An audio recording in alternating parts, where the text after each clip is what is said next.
তো তোমাদের সোনা পাপা থেরাপি করে চলে আসলো 12টার সময়, তাই তো? হ্যাঁ, আজকে সকাল সকাল যাওয়া হয়েছে অনেক, তাই না? হ্যাঁ, আজকে সকাল সকাল চলে গেছি। তো যাই হোক, এখন চলে এসেছি আর এখন করব রান্না। তো রান্না জানি না এখনও সেরকম কি করব, এইটুকুনি জানি বেতো শাক ভাজা করব বেগুন দিয়ে। আর কি করব এখনও জানি না, একটু ডাল করব আর একটু ভাজা করতে পারি, হয়তো ডাল ডিম অমলেট বা ডাল আলু ভাজা আর বেতো শাক ভাজা, এটাই করতে পারি। তো এখনও জানি না কি করব। তো চলো একটু করে নিই ফটাফট করে।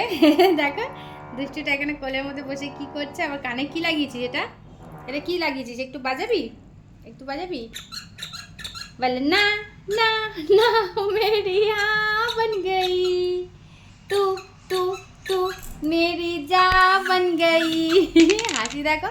তো ঠিক আছে চলো, দেখো কি ফেলছে আবার দুষ্টুমি। এইমাত্র ডিম সিদ্ধ খাওয়ালাম, এসেই আগে ডিম সিদ্ধ খাওয়ালাম, ডিম সিদ্ধ খাইয়ে নিয়ে এবার এখানে একটু শুয়ে খেলবে হাত পা ছড়িয়ে, তারপরে আমি রান্না করবো ওদিকে। তো চলো টাটা সবাইকে।